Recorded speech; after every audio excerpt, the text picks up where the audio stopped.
We're back in San Francisco. In 2018, we came here to check out some Venom filming locations. Now, let's check out some MCU locations, specifically Shang-Chi and the Legend of the Ten Rings. Let's go.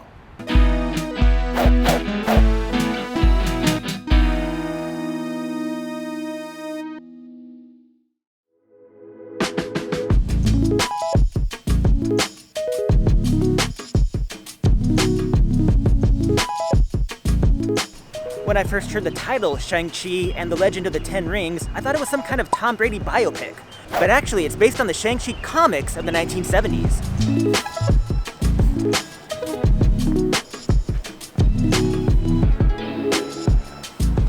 Now, most of the movie was filmed in Australia and Macau, China to save money. I guess those rings are made out of cubic zirconium. But some scenes were filmed right here in San Francisco.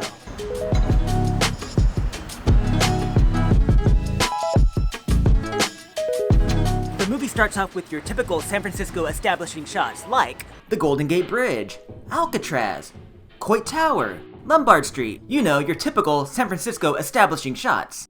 But the first scene filmed in San Francisco with the actual actors is right here, outside the historic Fairmont Hotel.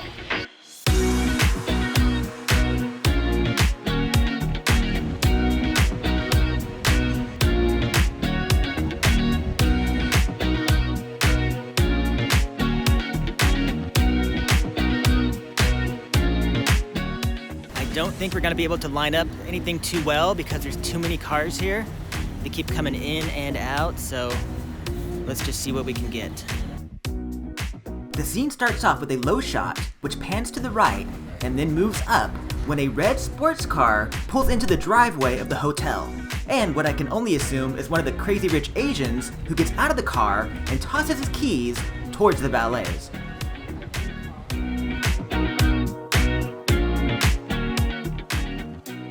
So right here we find out that the hero of the film works as a valet parking cars.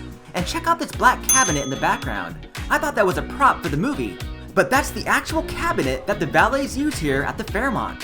When Katie, played by Awkwafina, gets in the car wanting to take it for a spin, the building you see in the background is the old James C. Flood Mansion. If you're gonna be a valet in the city, you might as well be a valet at the Fairmont. The hotel was named after mining magnate and U.S. Senator James Graham Fair, by his daughters Teresa Fair and Virginia Fair, who built the hotel in their dad's honor. Think of them as the Paris and Nikki Hilton of their day. The hotel was supposed to open in 1906, but the great earthquake of that year altered the plans. Thankfully, besides a fire in the interior, the rest of the structure was fine, and exactly 1 year after the quake, the Fairmont opened. And over the decades, it's hosted celebrities and dignitaries and politicians. Yes, this is where Tony Bennett first sang "I Left My Heart in San Francisco" back in 1961, and this song would become his signature song.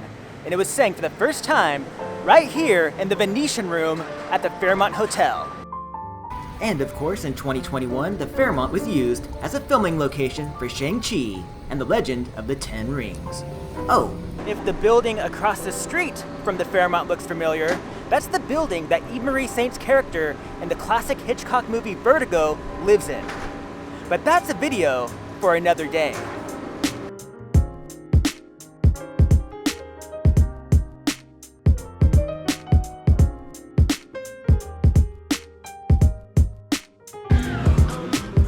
Awkwafina takes off from the Fairmont Hotel, and the next scene is right here.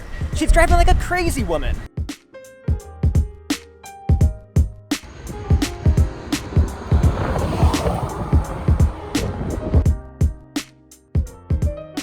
Now, I don't want to perpetuate a certain stereotype.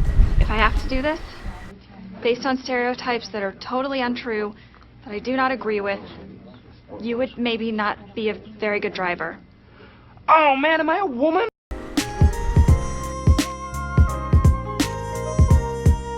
If you want to visit this location, it's easy to remember because it's right next to one of the most famous, crookedest streets in the world.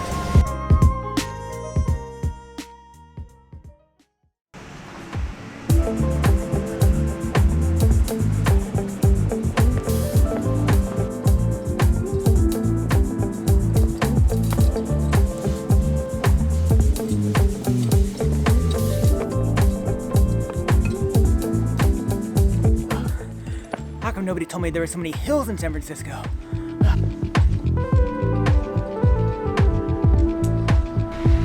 A couple of blocks down from Lombard is where they do that big spin out.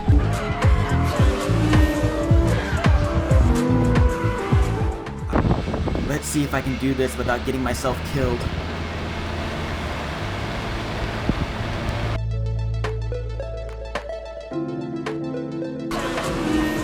Whoa!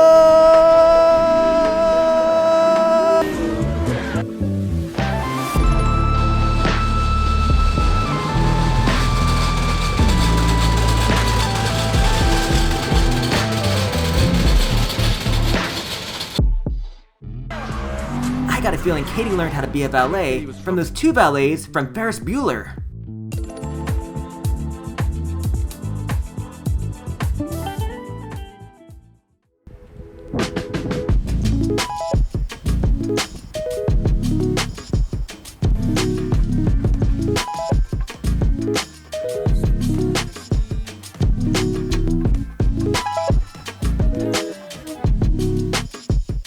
Later on in the film, you see this establishing shot of a very Asian section of San Francisco. It's not quite Chinatown, but there's a lot of Chinese writing and a lot of Chinese businesses right here.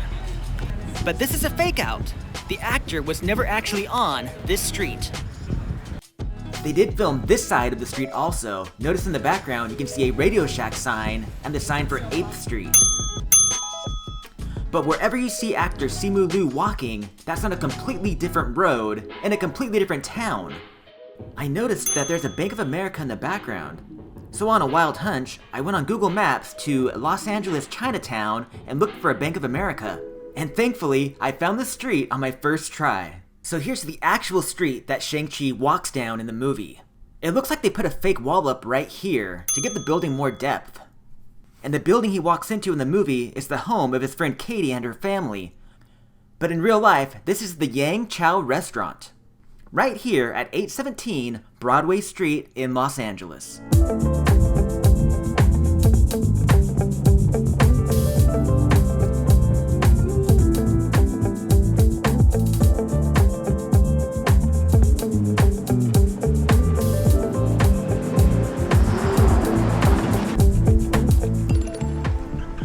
This intersection is where you see one of those long accordion-style buses going down No and 21st Street. They're very common in San Francisco.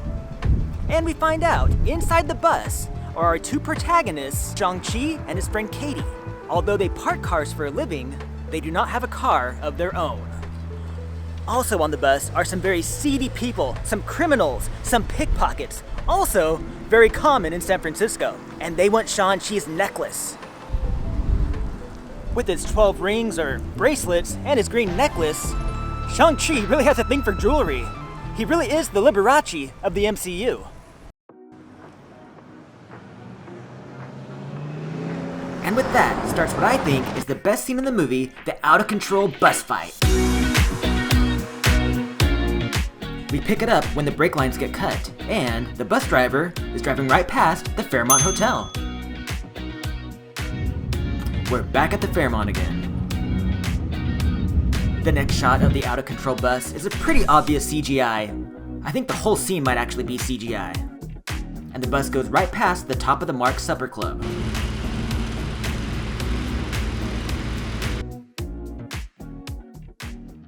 Across the street from the top of the Mark is the Fairmont Hotel and the world-famous Tonga Room. I took an old girlfriend there once. Dinner, drinks, dancing, and I left my heart in San Francisco. Okay, enough of that. Let's get back to Shang-Chi locations.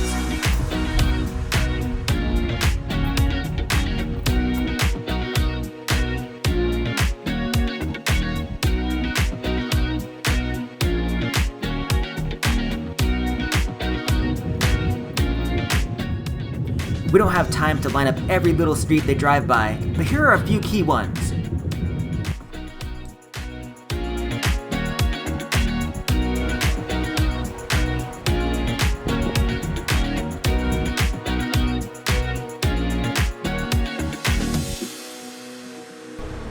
Awkwafina makes a sharp left right past the Worldmark Hotel.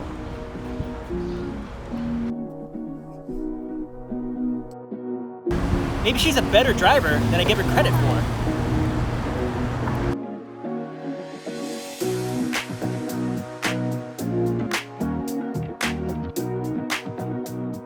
They based the next shot on the Stockton Street Tunnel. Now I'm not sure if they recreated this in the computer or they brought a second unit crew to film this tunnel, but they did a really good job.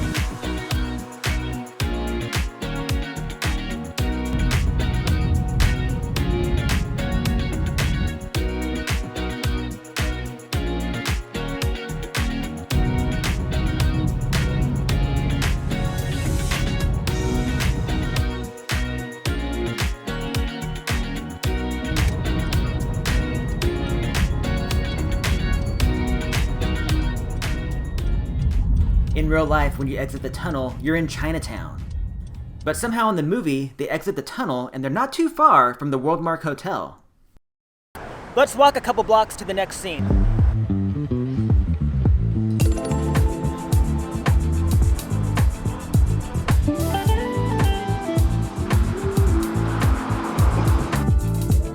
As the bus is coming to this intersection, the business known as a summer place has changed its signage just within the last year.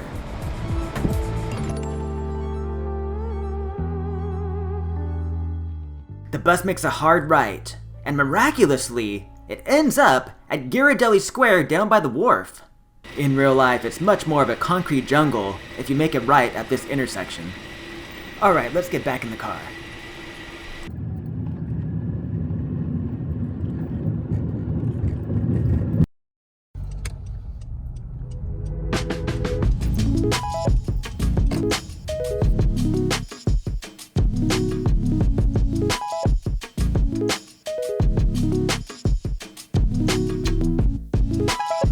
The first part where the bus crashes is next to the yellow line.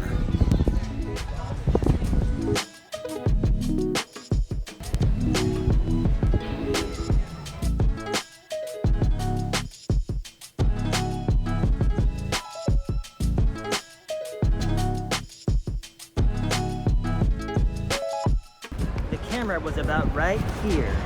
You can see this no parking sign just off to the left of the frame. There is a film flub, a blooper, right here. As the bus is going down the hill, it passes this archway, not once, but twice, and there is only one archway on this street.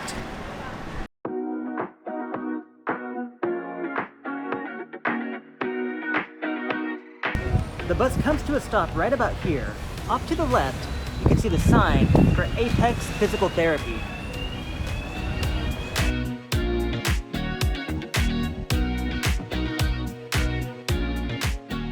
I thought the CVS sign in the corner was product placement, but there really is a CVS here. I never noticed that. And the boats in the background that are still there, those boats can be seen during some opening credits to Full House. Back on the bus, even though all the passengers were okay, someone has stolen Shang-Chi's necklace.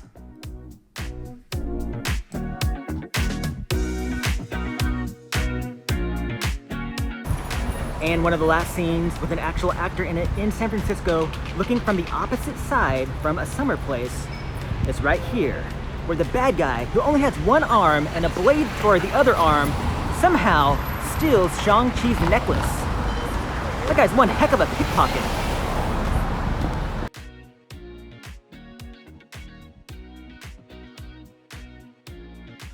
So those were all the Shang-Chi scenes filmed in San Francisco. Like I said earlier, the rest of the movie was filmed in China and Australia. And if you're wondering, were the actors actually on the bus in San Francisco? As seen on actor Simu Liu's Instagram, the bus stunts with the actors were filmed on a soundstage with a heck of a lot of blue screen. The other real-life bus scenes were stunt performers and second unit crew.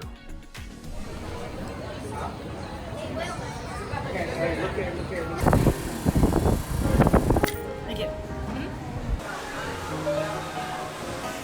Okay, I had to pick up a coffee after all that running around. I also picked up a fortune cookie in Chinatown. Let's see what the fortune says. It reads, Confucius says, you must subscribe to Stanley's YouTube channel. Wow. Hey, I don't make the rules. So please, subscribe to the channel. If you liked the video, if you enjoyed it, give it a like, and I'll see you next time. Bye.